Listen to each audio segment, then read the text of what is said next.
Morire può essere molto costoso a Vittorio Veneto, dove la signora Marisa, telespettatrice del nostro Sveglia Veneti, si trova nell'antipatica situazione di dover scegliere tra pagare una mezza fortuna per mantenere la propria tomba di famiglia oppure rinunciare alle lapidi dei suoi cari.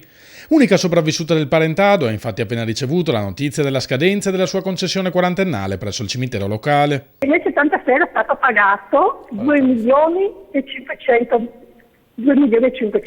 lire. e adesso per rinnovare la concessione per altri 40 anni, io che sono l'unica superstite della famiglia, dovrei pagare 16.400 euro.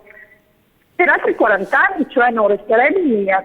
Una cifra proibitiva alla quale si aggiunge la beffa di una tempistica a dir poco sfortunata. Fino al 75, ricorda la signora, le concessioni per le tombe erano perpetue, per una manciata di mesi invece mi viene chiesta una cifra spropositata alla quale non saprei proprio come far fronte. Non so cosa fare, io ho dentro 5 salme, non so proprio che cosa fare.